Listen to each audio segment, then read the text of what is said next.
is the Panama City Beach Real Estate Channel, and if you have been thinking about moving to Panama City Beach, we're going to tell you all the pros and cons about living here. We love it here so much we moved here twice. We actually moved down to the Caribbean and we moved back here. And we own a couple rental properties here. So we've been here over 10 years and we know everything there is to know about living here, the good and the bad. I have my wife here in the video with me today. This was her idea because I am the always optimist in the relationship and she is the realist. The realist. I'm the gas, she's the brakes, you could say. So instead of just listing 5 pros and 5 cons like everybody else's boring videos they like to make, we are going to go over the things that people consider the pros and the cons. I'll say why I think they're, like for instance, we'll talk about the weather. I'll say what I think is good about the weather, and then she'll say what could be bad about the weather. Or not that good about the weather. Or not that good, because that's what she's good at. She's good at criticizing my videos, finding fault in others. I'm just kidding. Why are you wanting this video? There is no... This is a joke. Okay, so we just talked about the weather. Let's start talking about the weather. Okay. The weather here is great. You know, we do have some seasons here. I think the best times are the spring and the fall. The weather's perfect. It's just really a time for us locals. So if you're thinking about moving here, you'll really enjoy the spring and the fall when the weather's perfect. There's nobody else on the beach. You have the beaches to yourself. There's usually a nice little breeze going. But on the flip side of that, June, July, and August are very hot. And they're also very humid. You can open the door and feel all the heat and the humidity coming in. If you're thinking of moving here and you work from home and you have air conditioning, everybody has air conditioning, then it's great. I love this weather. But if you work for a landscape company, for example, be prepared to be hot during June, July, and August. It's really hot. Yeah, so if you're coming, it could be a little bit relative to, depending on where you're moving from. If you're coming from a northern state, it's going to be even worse. Your body kind of acclimatizes to it, but you just know that there is 2 months in the summer that is just so hot. You just have to be in the pool, the beach, or the air conditioning. And then we do get 2 months of winter also. It could be December and February or January and February. It doesn't matter. I always say there's usually 2 months of cold weather where the ladies get to wear their Luke Skywalker boots and you might get to wear your favorite Carhartt jacket or whatever it is you love from winter. But again, I don't have a snow shovel. It snowed once or twice since we've been here. Nothing. But not like any accumulation or anything like that. Nothing. So the weather overall, I put it as a pro, but there's a couple, you have to just know what you're dealing with. Mm-hmm. The second thing we're going to talk about is traffic.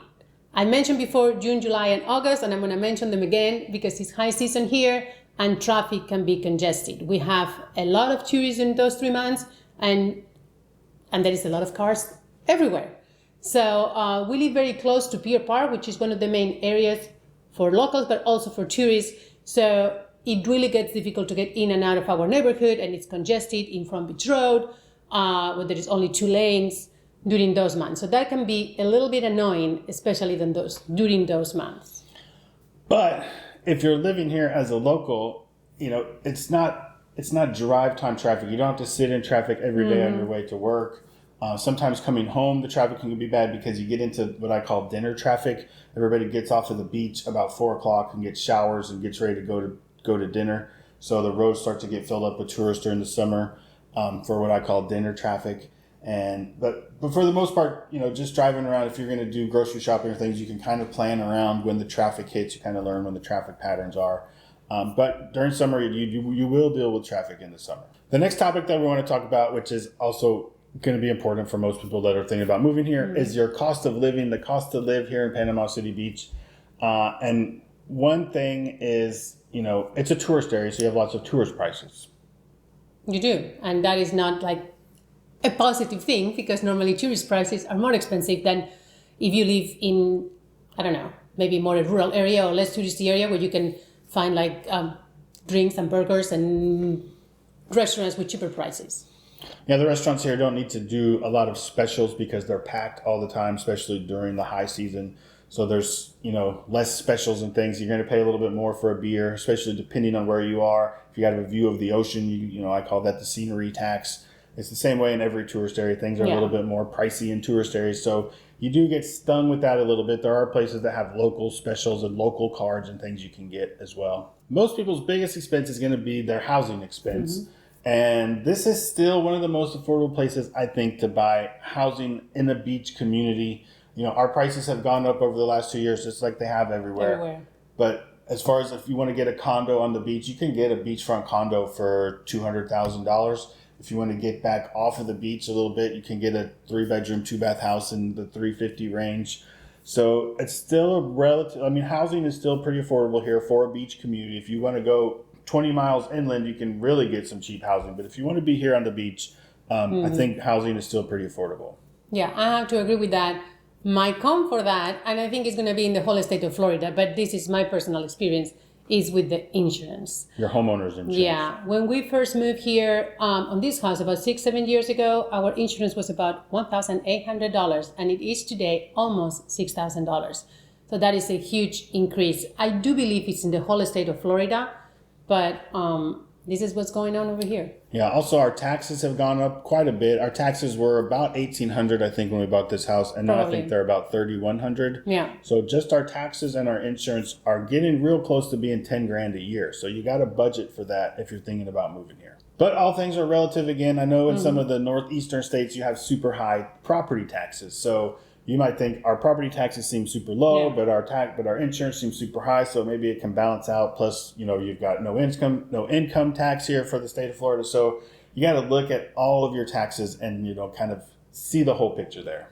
The next thing I want to talk about is how much there is to do here. If you've got kids, if you're a grown-up kid yourself, if you're a retired person, if you're a family, it doesn't matter. There's stuff for everybody, not just the beach. You've got Wonderworks, and you've got putt-putt golf, and you've got go-karts, and you've got shopping, and you've got, even within an hour of here, you've got lots of outlet malls, and you've got Ecofina Creek where you can go into some natural springs and go canoeing, and there's just tons of stuff to do here for everybody.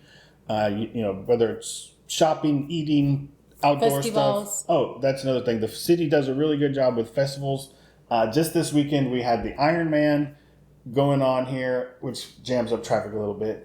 But we had the Ironman here. We had a jet ski race down at Sharky's, and we had a volleyball tournament at Pier Park. We could see all three of them going on at the same time when we walked across the street to go to the beach this weekend. But they do oyster festivals, crab festivals, beer festivals, food truck festivals. Baseball tournaments. They have the baseball jazz tournaments. music festival. We have free concerts at Pier Park during the summer once a week. So there is a ton of stuff to do here. There is. And if I had to say something negative about that aspect, is that it still has the feeling of a small town, and we don't have an international airport like Atlanta or Miami, or even a little bit bigger like Pensacola, which is about 2 hours away. So it may be a little bit difficult to fly international from here. You can fly anywhere in the country, but if you're planning on flying international, flying to Europe or, I don't know, to the Caribbean for your vacation, it might be a little bit more difficult to make connections. And more expensive. This airport's more expensive to fly in and out of. And not even just like she's talking about, like with the international flights, it might take you 36 hours to get somewhere because you got to make 3 stops with different layovers trying to get out of this little airport. So if you want to be a world traveler, you got to think about your access to airports. Okay, one topic we should touch on here that I don't think there's any pros to it whatsoever. I guess I could think of one pro because I'm the positive person.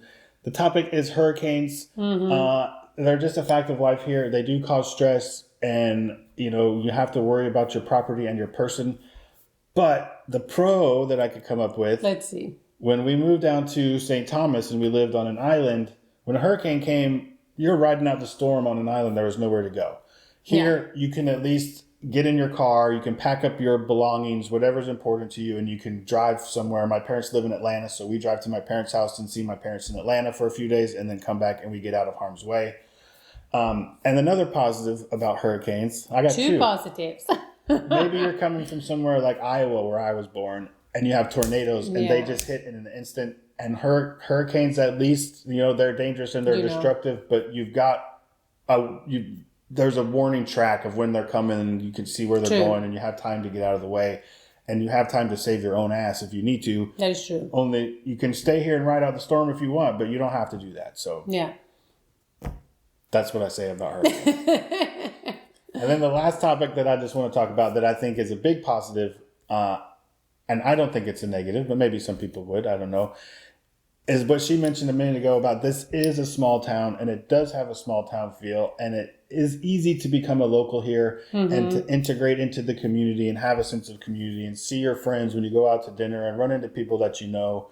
And as you know, you get to know the business owners and you become part of this community really fast. And I'll tell a funny story here too. I used to live in Montana. I lived there for a long time, and it was third and fourth generation Montanans, and they're very proud to be Montanans. And it took about 10 years before they would let you call yourself a local out there. And we'd been here for about a month, and we were at a Cajun festival at Bayou on the Beach. I remember. Yeah. And I asked one of the guys, I was like, how long does it take to be a local here? And he looked at me like I had three eyeballs, and he was like, you live here, right? It's like, as soon as you move here, you're a local and you're part of this community. So I really do like that. I do enjoy that about living here. And you have, look at me saying something positive, but you have all the amenities that any bigger city could offer you, like all the festivals that we mentioned before and all the, I don't know, like hospitals, stores, anything that you need, you have here. So I hope that if you're thinking about moving to Panama City Beach, you will consider me as your resource for all things about this area, the beach, living here. Like I say, we've been here over 10 years. I own 5 houses here. So I would say if you're yes.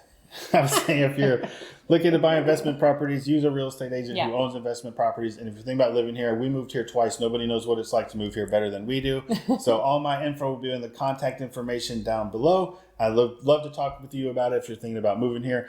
Give me a big thumbs up if you got any value out of this video. Subscribe to the channel if you want more information about real estate and what it's like to live in PCB or the 38 corridor. Thanks for watching, and we'll see you in the next video.